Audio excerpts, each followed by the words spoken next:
नमस्कार, मी सौ मयुरी नरावार। अमा न्यूज मराठी बातमीपत्रामध्ये आपले स्वागत आहे।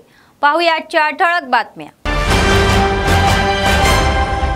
भूस्तरीय समन्वयकांची उद्या आदिलाबादमध्ये बैठक। उपस्थित मंत्री सीताक्का, एआयसीसीचे राष्ट्रीय समन्वयक राजू। एक यशस्वी आध्यात्मिक संमेलन महोत्सव, धार्मिक समाजाचे प्रतिनिधी व धर्मगुरू उपस्थित।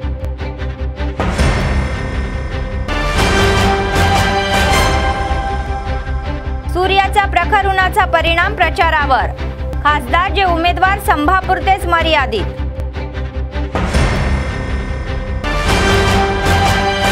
आजच्या सविस्तर बातम्या। काँग्रेस पक्षाने यावेळी संपूर्ण लक्ष आदिलाबादच्या खासदार पदावर केंद्रित केले आहे। आगामी लोकसभा निवडणुकीसाठी पक्षाची तयारी करण्यासाठी सगळ्यांनी यापूर्वी जिल्हाभर अनेक कार्यक्रम आणि बैठका घेतल्या आहेत।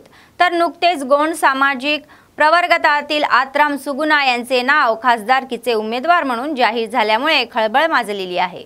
आदिलाबाद जिल्हा केंद्रात बूथ लेवल एजंटच्या समन्वयकाची 8 तारखेला बैठक घेण्याची तयारी सुरू आहे।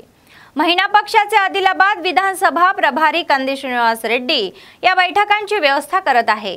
तर शहरातील रत्ना गार्डन येथे होणाऱ्या या बैठकीला एआयसीसीचे राष्ट्रीय समन्वयक कोप्पुला राजू हे संसद प्रभारी आणि जिल्हा प्रभारी मंत्री धनसरी सीताक्का यांच्यासह उपस्थित राहणार आहे।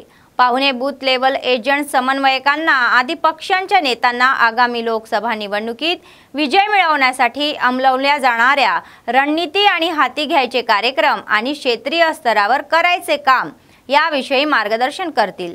तर कंदी श्रीनिवास रेड्डी यांनी मतदारसंघात बूथ एजंट समन्वयक प्रमुख नेते आणि कार्यकर्त्यांनी सकाळी 9 वाजता सुरू होणाऱ्या बैठकीला उपस्थित राहण्याचे आवाहन केले।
श्री रामचंद्र मिशनचे विभागीय समन्वयक शरीफ आणि NV कृष्णाराव यांनी असे म्हटले की आध्यात्मिक आणि सेवाभावी संस्थांनी ध्यानाची शक्ती आंतरिक शांततेपासून जागतिक शांततेपर्यंत पसरवण्यासाठी लोकांमध्ये आध्यात्मिक आणि ध्यानात्मक जागरूकता पसरवण्यासाठी एकच व्यासपीठ म्हणून काम केले पाहिजे। श्री रामचंद्र मिशन हार्ट फुलसेन संस्थेचे रविवारी आध्यात्मिक शिखर परिषदेचे आयोजन केले होते। स्थानिक जिल्हा परिषदेच्या सभागृहात झालेल्या या मेळाव्यात अनेक आध्यात्मिक व धार्मिक संघटनांच्या प्रतिनिधींनी सहभाग घेतला आणि शांतता प्रस्थापित करण्यासाठी करावयाच्या कार्यक्रमाची व कृतीची माहिती दिली। देव एक आहे या विषयावर वक्ते बोलत होते। तर त्यांनी एकमेकांचा आदर करावा आणि कोणाचाही अपमान करू नये आणि सर्व धर्म व धार्मिक संघटनांनी जागतिक शांततेसाठी काम करण्यास सांगितले। या कार्यक्रमात विविध सेवाभावी संस्थेचे व्यवस्थापक सहभागी झाले होते। रामचंद्र मिशनचे प्रतिनिधी डॉक्टर संदीप जाधव, मधुकर, राजेश्वर, नारायण, धनुजया, सुनीता, वित Prajapita, Brahmakumari, art of living, RK Seva समिती, पिरामिड सोसायटी, सत्यसाई सेवा समिती व रेड क्रॉस यांच्यासह सेवाभावी संस्थेचे प्रशासक आदींनी सहभाग घेतला होता। ఏంటంటే మనందరికీ మనశ్శాంతి కావాలి। మనశ్శాంతి లేకపోతే ఏ పని చేయలేము, చిన్న పని కూడా చేయలేము। మనశ్శాంతి లేకపోతే ఒత్తిడి ఎక్కువైపోయి మనశ్శాంతి లేకుండా పోగొట్టుకున్నాం। సో ఒత్తిడి తగ్గించేటువంటి మార్గాలు మనం అన్వేషించవలసిన అవసరం ఉంది। మన వ్యక్తిగత శాంతి లేకపోతేనే ప్రపంచంలో కూడా శాంతి ఉండదు। ప్రపంచంలో శాంతి లేకపోతే మనం చూస్తున్నాం। దానికి కారణాలు అనేక కారణాలు, ముఖ్యమైన కారణాలు మతాలు, మతపరమైన యుద్ధాలు ఇప్పటికీ జరుగుతున్నాయి దురదృష్టవశాత్తు। లేకపోతే నాదే గొప్పది ఇదే గొప్పది అనే ధోరణిలోంచి మనం అందరం బయటపడాల్సిన అవసరం ఉంది। కాబట్టి ఈ మహోత్సవంలో లక్ష్యం ఏంటంటే ఎన్నో ఆధ్యాత్మిక సంస్థలు ఉన్నాయి, ఎన్నో ధార్మికపరమైన సంస్థలు ఉన్నాయి। ఇవన్నీ కూడా వాళ్ళ తేడాలని పక్కన పెట్టేసి అందరి ప్రయోజనం కోసం, ప్రతి మనిషి యొక్క ప్రయోజనం కోసం, ప్రతి మనిషి యొక్క మనశ్శాంతి కోసం ఏదైనా సంకల్పం చేసుకోవాలన్న ఉద్దేశంతో ఈ మహోత్సవం జరగడం జరిగింది। అలాంటిదే భారతదేశంలోని ప్రతి జిల్లాలోనూ కూడా ఇలాంటి కార్యక్రమాన్ని చేయడానికి సంకల్పించడం జరిగింది। అందులో భాగంగానే ఆదిలాబాద్ జిల్లాలో పరిషత్ మీటింగ్ హాల్లో మనకి సంస్థ హార్ట్ఫుల్నెస్ తరఫున మొట్టమొదటిసారిగా ఈ చొరవ తీసుకుని ఈ కార్యక్రమం చేపట్టడం జరిగింది। రానున్న రోజుల్లో అందరూ కలిసి అనేక కార్యక్రమాలు చేయాలని సంకల్పించడం జరుగుతోంది। అందరూ చాలామంది 10-12 సంస్థలు ఏకీభవించి వాళ్ళందరూ పార్టిసిపేట్ చేయడానికి వచ్చారు। చాలా సంతోషకరం। प्रजल నుంచి ఆశించేది సహకారం, చేయూతం, వాళ్ళు చేయగలిగినంత వారి వంతు కృషి వాళ్ళు అందిస్తే చాలు। बेला मंडळातील सिरसन्ना गावात जागतिक आरोग्य दिनानिमित्त मोफत आरोग्य शिबिराचे आयोजन करण्यात आले होते। स्थानिक ग्रामपंचायत कार्यालयात आयोजित वैद्यकीय शिबिरात अतिरिक्त जिल्हा न्यायाधीश शिवराम प्रसाद प्रमुख पाहुणे म्हणून उपस्थित होते। कान, घसा, नाक, डोळे या आजाराने त्रस्त रुग्णांची वैद्यकीय तज्ञांकडून मोफत तपासणी करण्यात आली। या प्रसंगी अतिरिक्त जिल्हा न्यायाधीश शिवराम प्रसाद म्हणाले की आरोग्य हे वरदान आहे। असे म्हणतात की माणूस निरोगी असेल तर काहीही शक्य आहे। निरोगी राहण्यासाठी प्रत्येकाला दिवसातील काही वेळ योगावर लक्ष केंद्र करण्यास सांगितले। तर तसेच आदिवासी गावांमध्ये हे आरोग्य शिबिर सुरू करण्यासाठी येथील वैद्यकीय पथकाने पुढाकार घ्यावा।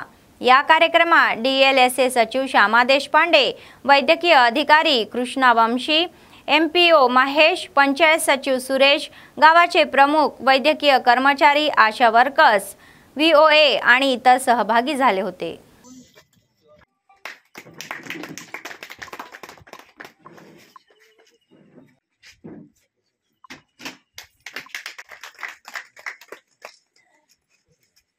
హెల్త్ అంటే ప్రజల పక్షాన ఈ పిహెచ్సిలో ఎంత కీలక పాత్ర పోషిస్తాయనేది ఈ హెల్త్ క్యాంపులు దాని యొక్క నిదర్శనం అన్నట్టు। సో ఈ హెల్త్ క్యాంపుల ద్వారా మనము సమాజంలో ఉండే ఈ వ్యాధులను ఇంకా పెద్ద స్థాయికి వెళ్లకుండా ఇక్కడనే సమాజంలో నిర్మూలించడమే దీని యొక్క ముఖ్య ఉద్దేశము। హృదయపూర్వక నమస్కారాలు।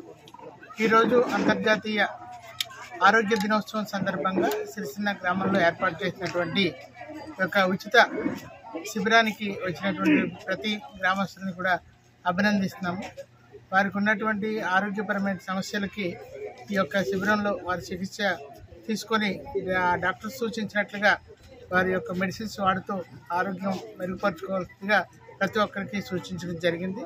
అలాగే అందరూ కూడా మరి పెద్దలందరూ మాట్లాడడం జరిగింది।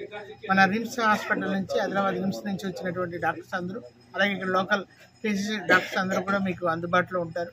ఈ యొక్క కార్యక్రమాన్ని ప్రతి ఒక్కరూ గ్రామ ప్రజలందరూ కూడా సద్వినియోగం చేసుకొని ఒక అనారోగ్య సమస్య నుంచి వాళ్ళు విడుదల పొంది ఆరోగ్యవంతంగా జీవించాలనేటువంటి సదుద్దేశంతో ఈ కార్యక్రమాన్ని ఈ రోజున ఇక్కడ ఏర్పాటు చేశారు। ఏర్పాటు చేసిన ప్రతి ఒక్కరిని కూడా మా డిస్ట్రిక్ట్ లీగల్ సర్వీసెస్ అథారిటీ తరఫున ప్రత్యేకంగా అభినందిస్తున్నాము। ఇంకా ప్రతి ఒక్కరికి కూడా ఇంకా ఇటువంటి కార్యక్రమాలు ఎన్నో చేపట్టాలని, భవిష్యత్తులో అందరికీ కూడా ఇది ఒక కార్యక్రమం ప్రతి ఒక్క గ్రామంలోనూ కూడా విధిగా దీన్ని చేస్తే ప్రతి ఒక్కరు आरोग्यांగా జీవించడానికి అవకాశం ఉంటుంది। కాబట్టి వచ్చినటువంటి ప్రతి ఒక్కరు కూడా ఈ అవకాశాన్ని సద్వినియోగం చేసుకోవాలని పిలుపునిస్తున్నారు। उन्हाळी हंगाम लक्षात घेऊन प्रवास तसेच थंड पिण्याचे पाणी घेऊन येणाऱ्या लोकांची तहान भागवण्यासाठी चलिवेंद्राची स्थापना करण्यात आली। हे आदिलाबाद शहरातील बसस्थानकाजवळ आहे। तर मानावी धकार संघटनेच्या वतीने रविवारी चलिवेंद्राचे उद्घाटन करण्यात आले। या संघटनेच्या संयुक्त जिल्ह्याच्या अध्यक्षा दोम्मती किरण कुमार महिला विभागाच्या अध्यक्षा हेमावती सदस्यांसह या चलिवेंद्राचे उद्घाटन करण्यात आले। अध्यक्ष किरण कुमार म्हणाले की त्यांच्या संस्थेच्या वतीने अनेक सामाजिक कार्यक्रम आणि अनेक सेवा दिल्या जात आहे। जिल्हा मुख्यालयात येणाऱ्या लोकांच्या सोयीसाठी हा चलिवेंद्र उभारण्यात आल्याचे त्यांनी सांगितले। सूर्य प्रज्वलित असताना प्रत्येकाने योग्य ती खबरदारी घ्यावी आणि आपल्या आरोग्याचे रक्षण करावे असा सल्लाही दिला। तर त्यांची तहान भागवण्यासाठी बसस्थानकाजवळ उभारण्यात आलेल्या या केंद्राचे लाभ घ्यावा असा सल्ला त्यांनी दिला। या कार्यक्रमात संस्थेचे सदस्य आदींनी सहभाग घेतला होता।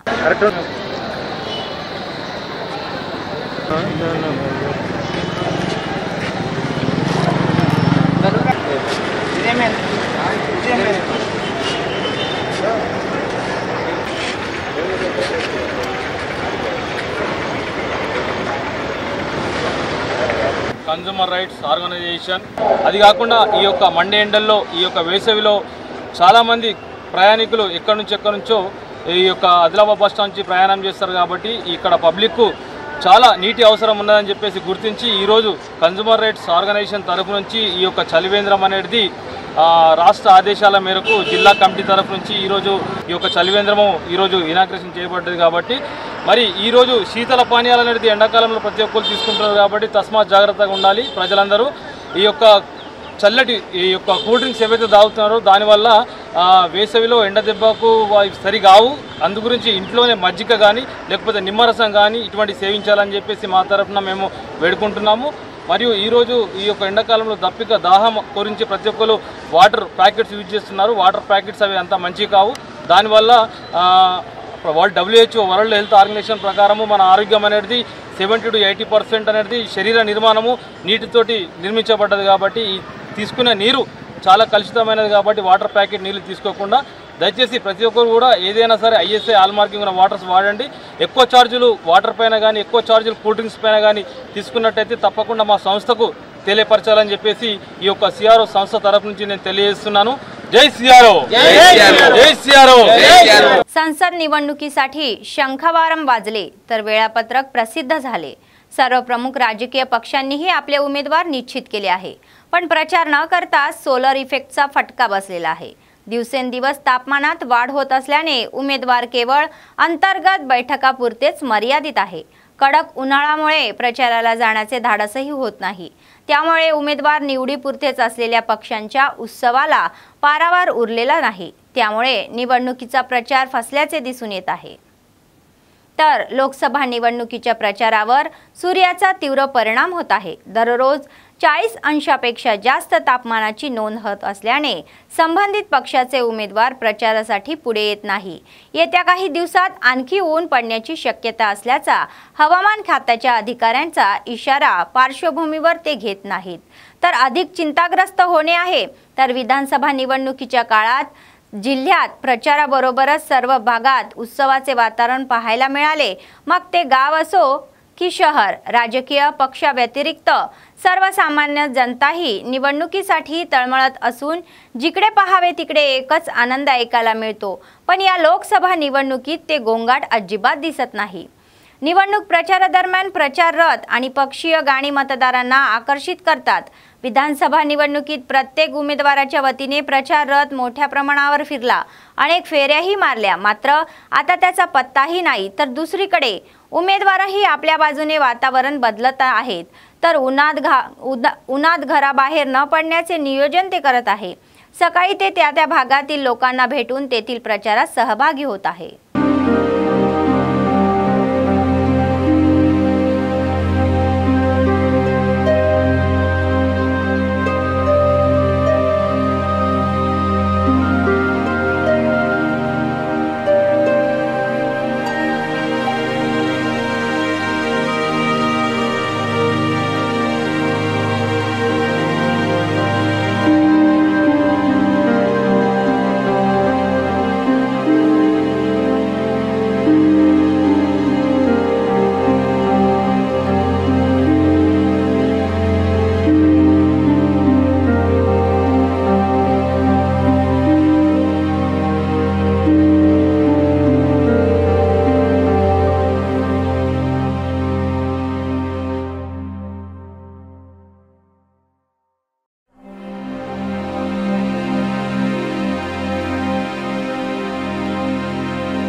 आदिलाबाद जिल्ह्यातील जैनत मंडळाच्या करंजी गावात आठवडाभर चाललेला उत्सव शनिवारी मोठ्या थाटात संपन्न झाला।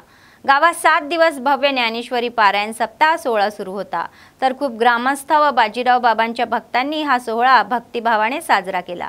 शेवटच्या दिवशी गावात पहाटेपासूनच ढोल तासाच्या गजरात आणि भजन कीर्तनाच्या गजरात बाबांच्या भक्तींनी बाजीराव बाबांच्या पालखीची मुख्य रस्त्यावरून मिरवणूक काढण्यात आली। या शोभायात्रेने सर्व रस्ते शोभामय झाले होते। या यात्रेत ग्रामस्थ व भाविकांनी सहभाग घेतल्याने व भक्तिभावाचा वर्षावही होत होता।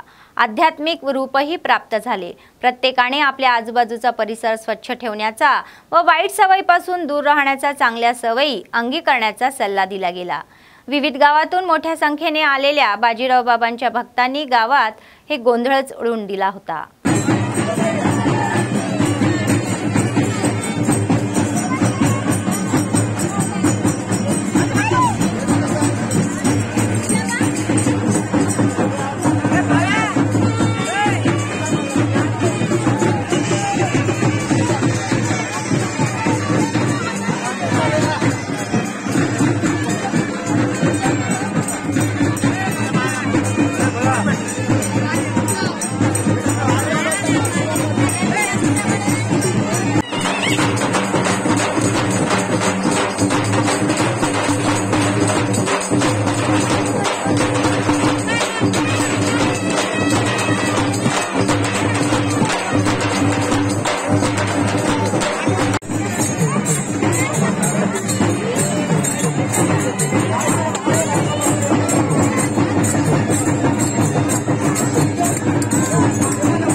रोजगार हमी देण्यासाठी कामाच्या ठिकाणी किमान सुविधा उपलब्ध करून देण्याचे आदेश राज्य सरकारने जारी केले आहे। विशेषतः पिण्याच्या पाण्याची सुविधा ORS पॅकेट सूर्य तळपळत असताना तापमान 40 अंशाच्या वर नोंदवले जात आहे। त्यामुळे सर्वसामान्याने विशेषतः मजुरांचे प्रचंड हाल होत आहे। उन्हात मजुरी करत आहे, तर त्यामुळे प्रखर उन्हामुळे रोजगार हमीच्या कामासाठी ये-जा मजुरांना पिण्याच्या पाण्याची सुविधा कोणत्याही अडचणीशिवाय देण्याचा निर्णय शासनाने घेतला आहे। पूर्वी मजुरीमध्ये पिण्याच्या पाण्याचे पैसे समाविष्ट केले जायचे, त्यांना 2 वर्षासाठी निलंबित करण्यात आले होते। तर त्यामुळे काम करण्यासाठी आलेले मजूर स्वतःसाठी पाणी घेत, तर त्याला तासन-तास काम करावे लागत असे, तर त्याने सोबत आणलेले पाणी पुरेसे नाही। त्याशिवाय उन्हाच्या तीव्रतेमुळे ही सर्व तापस असून पिण्याची संधी मिळत नाही।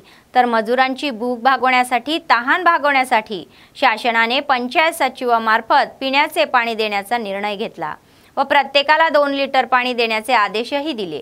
यासाठी 2 रुपये 50 पैसे मोजावे लागत आहे। तसेच सकाळी 11 वाजेपूर्वी काम पूर्ण करण्याची पावले उचलतील अशी सूचनाही केली। एकंदरीत सरकारच्या या निर्णयामुळे कामगार खुश आहेत।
जिल्हाधिकारी राहुल राज यांनी कर्तव्यावर आपली छाप दाखवली।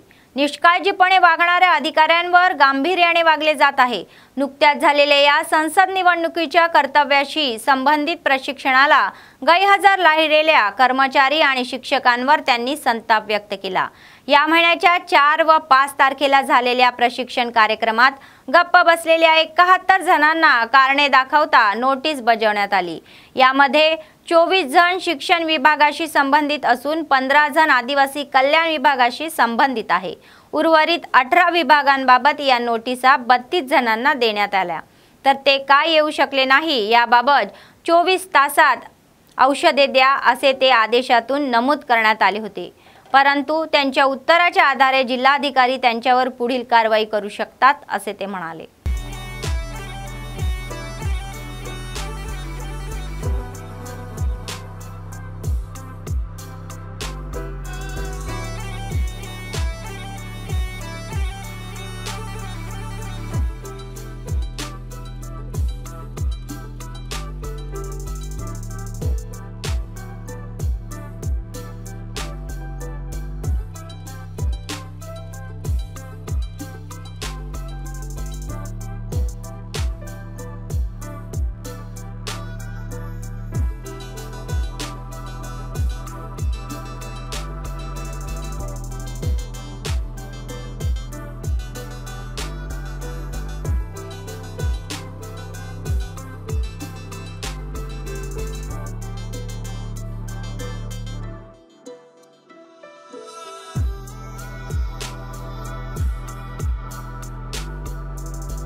बातमी संपण्यापूर्वी पुन्हा एकदा ठळक बातम्या। भूस्तरीय समन्वयकांची उद्या आदिलाबादमध्ये बैठक। उपस्थित मंत्री सीताक्का, एआयसीसीचे राष्ट्रीय समन्वयक राजू। एक यशस्वी आध्यात्मिक संमेलन महोत्सव, धार्मिक समाजाचे प्रतिनिधी व धर्मगुरू उपस्थित।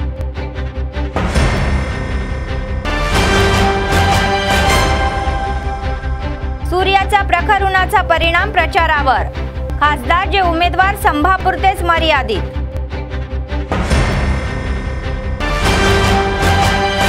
या होत्या आजच्या बातम्या। पुढच्या बातमीपत्रात पुन्हा भेटूया, तोपर्यंत पाहत रहा अम्मा न्यूज, सत्तेसाठी जनतेसाठी। नमस्कार।